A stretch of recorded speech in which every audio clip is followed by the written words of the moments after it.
Teman-teman gimana perasaannya? Senang, bahagia, sama nggak nyangka. Deg-degan nggak mau melawan yang lain? Lumayan. Soalnya tuh yang lainnya tuh proyeknya tuh pada pakai AI dan bagus-bagus gitu. Proyek kakak-kakak dari luar negeri yang lebih tinggi dari atas kita levelnya. Jadi ada yang udah SMA, ada yang udah SMP. Oh ya? Nah, ini dari umur 9 sampai 17 tahun.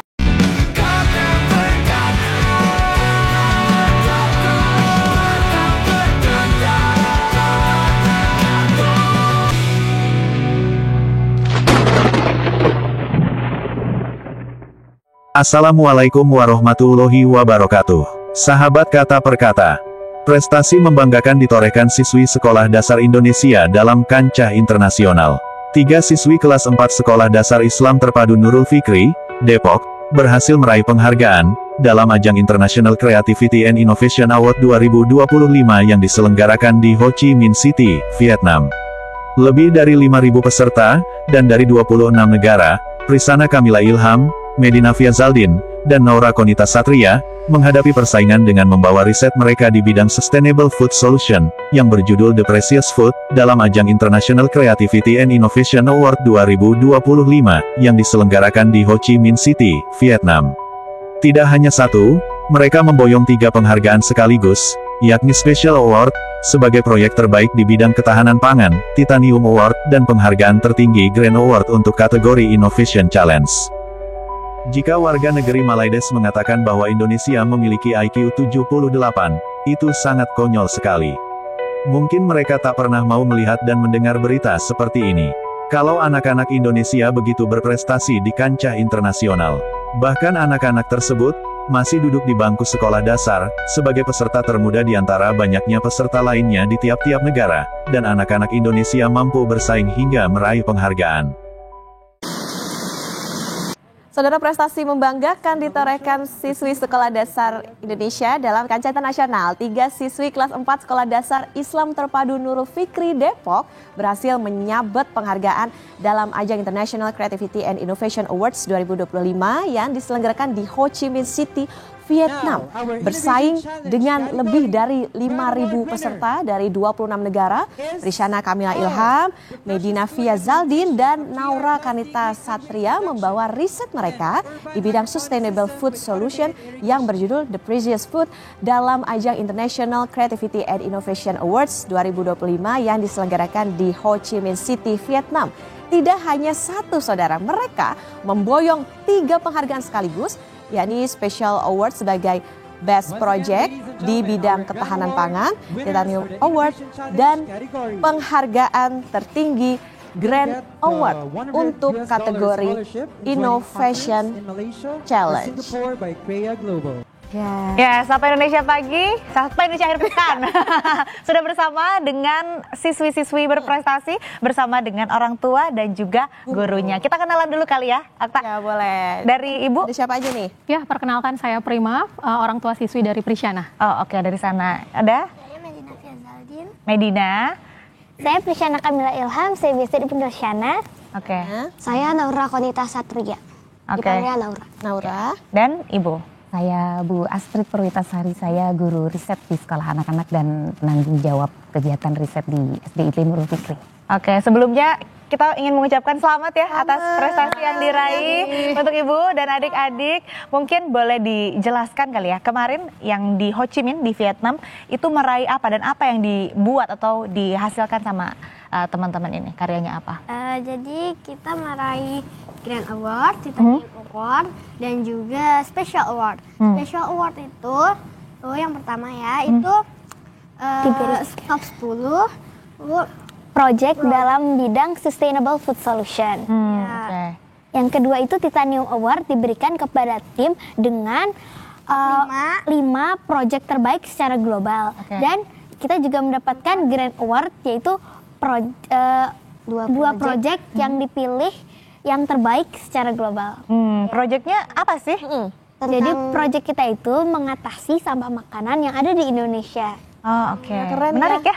Nah, kenapa sih Naura kenapa dengan teman-teman yang lain kepikiran untuk aku harus buat inovasi soal adanya banyak sampah makanan gitu. Kenapa bisa kepikiran waktu itu? Soalnya aku lihat di Indonesia itu kan banyak yang buang-buang makanan, padahal di sisi lain juga banyak anak-anak yang stunting, kurang gizi gitu. Jadi kita mau bikin inovasinya tuh tentang food waste gitu, tentang limbah makanan. Oke, nah kemarin sampai akhirnya dilombakan bahkan ke tingkat internasional ya, sampai ke Vietnam. Teman-teman gimana perasaannya? Senang, bahagia, sama nggak nyangka sih Deg-degan nggak mau melawan yang lain? Lumayan. Soalnya tuh yang lainnya tuh proyeknya tuh pada pakai AI dan bagus-bagus gitu. Oke. Proyek kakak-kakak dari luar negeri yang lebih tinggi dari atas kita levelnya. Jadi usianya. ada yang udah SMA, ada yang udah SMP. Oh ya? Karena ini dari dari umur 9 sampai 17 tahun. Range-nya. Oh, oke. Keren ya. Ini masih kecil, masih cimit-cimit, udah kritis banget. Udah kritis pemikirannya. Ini kan awalnya dari mata pelajaran ya? Iya. Mata pelajaran riset yang sampai akhirnya ini ternyata bisa dibawa ke kancah internasional. Ibu mungkin boleh dijelasin, ini mata kuliah, udah kayak kuliah, udah kayak Soalnya pintar kan kuliah kan. Betul. Mata pelajarannya ini, mata pelajaran riset ini seperti apa sih? Apakah ini peminatan atau semuanya wajib ikut pelajaran ini? Kemarin persiapannya gimana sampai akhirnya teman-teman bisa mempresentasikan atau memperlihatkan inovasinya di Vietnam itu? Siapa yang mau cerita? Naura, Shana, atau siapa nih? Perjalanan kita. Jadi persiapannya gimana? Pertama kita tuh cari materi riset gitu yang menarik gitu. Abis itu kita tuh cari, terus kita tuh bikin aplikasinya, terus kita bikin food bank gitu. Terus kita juga presentasi bahasa Inggrisnya kita kan harus belajar, soalnya kita juga bukan di negara Indonesia. So ya buat aplikasi itu kan kita masih kelas 4 SD, jadi kurang familiar gitu loh tentang bikin aplikasi. Shana mau nambahin? Iya, jadi selain itu kita juga kampanye di sekolah untuk menyebarkan kesadaran kepada teman-teman bahwa sebenarnya memerangi food waste itu penting loh teman-teman, dan buang-buang makanan itu bukan hal yang normal. Karena kami itu juga melakukan survei untuk anak kelas 4 sampai anak kelas 6 dan menemukan bahwa mereka mengaku mereka sering membuang makanan mereka dan merasa itu hal yang normal. Oh, oke. Jangan dinormalisasi ya membuang makanan kalau nggak habis. Ya? Terus harus kayak gimana dong?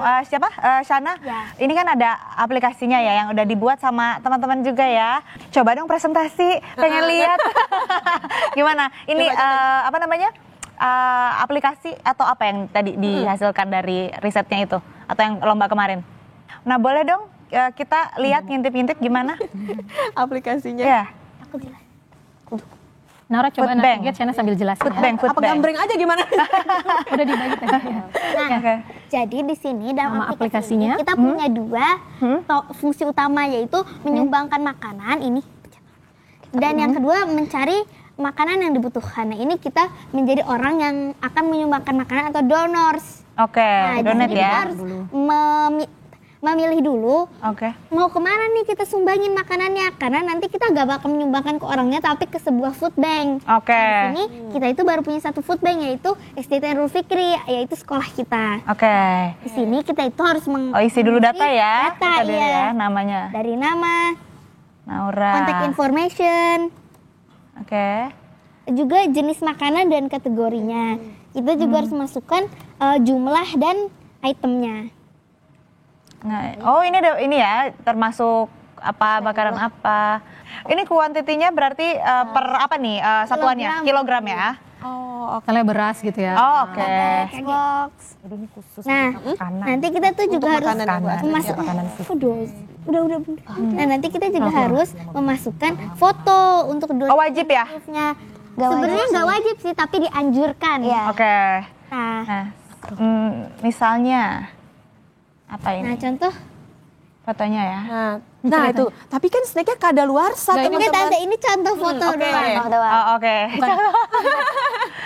Soalnya di dalam food bank ini kita harus nyumbangin makanan yang masih baik dan tertutup. Kita gak boleh nyumbangin contoh susu yang udah kebuka, terus kita pikir, waduh ini mah gak bisa dihabisin. Nah, gak boleh kita masukin yang bungkusnya udah kebuka. Nah, Oh, jadi dan ada tulisnya ininya ya, belum kualifikasi kadaluarsa. makanan-makanannya. Iya. Iya, Untuk atau mungkin memastikan food tanggal safety. kadaluarsanya 12 April gitu. Tulis now. 12 misalnya 12 Juni gitu. Nah, untuk memastikan bahwa makanan ini belum basi. Masih layak Oke. konsumsi. Oke, nah submit. Submit. Nanti gimana nih hasilnya? Nah, nanti thank kita you. berarti udah mengirimkan makanan kita. Nah, kita tinggal Tinggal return home atau kalau kita mau mendonasikan lagi kita pencet donate again. Oke, nah ini nanti sistemnya yang sudah diinput tadi akan dimonitor di sekolah gitu Ya, di ceritanya. food bank namanya, food bank station di sekolahnya. Nah, food banknya itu di mana aja teman-teman? Sekarang kita baru Nah, taruh di sekarang sekolah. kita ini baru punya satu di sekolah. Di sekolah. Di sekolah. Oh, jadi kalau yang mau donate makanan yang nggak termakan ya supaya bisa bermanfaat harus datang berarti ke sekolahnya. Ya. Ya. Oh, bukan dijemput gitu sama mungkin ada tim yang Ya. menjemput. Mungkin nanti kalau kita punya Nah, ini bisa jadi nih kedepannya. inovasi lagi ya untuk aplikasinya. Oh, ini bikinnya berapa lama sih kalau boleh tahu aplikasinya? Jadi Berarti ngekode sendiri dong? Nah, Coding. coding gitu. Jadi karena kita itu masih kecil dan kita belum jadi programmer, di sini kita dibantuin AI. Oh, oke. Kita menemukan tutorial menemukan aplikasi menggunakan AI itu di YouTube. Membuat Dan aplikasi. kita itu kalau mau menggunakan AI tetap saja kita itu harus tetap bekerja meskipun sedikit. Yang pertama itu membuat prompt atau pancingannya. Jadi kita bilang ke AI, aku itu mau bikin aplikasi contoh yang namanya food share, mau ada fitur ini, fitur itu. Nah, terus nanti setelah si AI selesai mengcoding, kita juga harus mengecek nih si pekerjaan AI. Karena kita nggak bisa mengandalkan AI semuanya. Karena kadang-kadang AI ini bisa aja salah paham. Atau yang Salah paham. Berarti miscommunication. Gimana? Terus? Nah, jadi tetap aja tuh kita harus mengecek pekerjaan si AI. Bukan kita, ini mah buatannya AI pasti bener. Enggak juga. Tapi harus ini ya, Ada dicek ya. validasi lagi. Kemudian pasti aplikasinya juga ada trial and error dong. Harus dicoba dulu ya. Ini berapa lama sih bikin aplikasinya? Nah, karena dibantu si AI ini, kita memakan waktu yang nggak begitu lama. Mungkin kurang lebih 1 bulan. 1 bulan. Sampai benar-benar layak. Sebenarnya mungkin 2 minggu selesai, tapi gara-gara beberapa hari aplikasi yang nggak dipakai, jadi database-nya ini mati gitu loh. Oh, Dia harus di renew lagi. Iya, karena waktu itu aplikasinya itu belum begitu sempurna, jadi belum bisa di launching. Nah, karena kita juga lagi sibuk ngurusin banyak hal lain, nah jadi lupa diperbaiki atau dipakai apps-nya. Nah, jadinya sama aplikasi AI-nya kematiin. Oh, oke. Di freeze gitu. Pemanfaatan AI yang positif ya, Iya, justru kayak gini. Nah, Bu Astrid menarik nih, anak-anak kelas 4 SD. Nah, kalau riset ini atau mata pelajaran riset itu udah dari kapan sih dan pertimbangannya apa sampai ini kelas 1 diajarinnya ini, kelas 2 ini gitu. Iya, jadi memang sudah ada kurikulumnya tersendiri dan itu memang sudah disesuaikan dengan perkembangannya ya. Kayak misalnya di kelas 1 itu mereka ada 8 kompetensi. Nanti kalau sudah kelas 4 ini ada 10, nanti sampai SMA sampai 18. Penghargaan Kreativitas dan Inovasi Internasional atau ICIA, dirancang sebagai wadah pembelajaran bagi para inovator muda. Melalui pengalaman kreativitas dan inovasi, yang diselenggarakan dalam bentuk kompetisi dan kolaborasi, daring dan tatap muka atau hibrida, yang terintegrasi ke dalam Hari Kreativitas dan Inovasi Sedunia, atau WCID, yang diprakarsai oleh Perserikatan Bangsa-Bangsa, sebagai bagian dari perayaan kreativitas dan inovasi. Dalam rangka mendukung tujuan pembangunan berkelanjutan, yang digagas Perserikatan Bangsa-Bangsa. Kegiatan yang dirancang dalam ICIA, memberikan kesempatan bagi para peserta untuk bereksplorasi dan mengaktualisasikan diri, melalui proses pembelajaran yang meliputi sesi webinar dan creative talk, sebagai bagian dari pendampingan untuk menginspirasi para peserta, dalam memperoleh wawasan dan sudut pandang yang lebih luas tentang kreativitas dan inovasi. Dalam menciptakan solusi baru, serta hasil penemuan mereka, kepada para pakar dan juri internasional. Segala pengalaman yang dialami oleh para peserta dalam kegiatan ICIA, akan menjadi bekal yang sangat berharga dalam meningkatkan inovasinya, ke jenjang yang lebih tinggi, ketika berlaga di kancah internasional. Seperti, Virtual Innovation Field Trip, International Invention Convention, Global Innovation, serta kesempatan lainnya, sebagai program lanjutan dari ICIA yang akan membantu para peserta mengaktualisasikan learning point, yang telah diperolehnya. Inovasi ini dinilai unggul dalam hal keberlanjutan, kreativitas, dan dampak sosial, mengalahkan lebih dari 5.000 peserta dari 26 negara. Menariknya, ketiganya merupakan tim termuda dalam kompetisi bergengsi tersebut.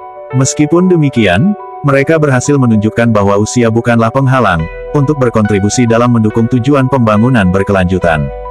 Keberhasilan ini menjadi kebanggaan bagi dunia pendidikan Indonesia, dan sekaligus menjadi inspirasi bagi anak-anak Indonesia lainnya, untuk terus berkarya dan peduli terhadap isu lingkungan, serta sosial sejak usia dini. Cukup sekian video kali ini. Terima kasih. Sampai jumpa lagi.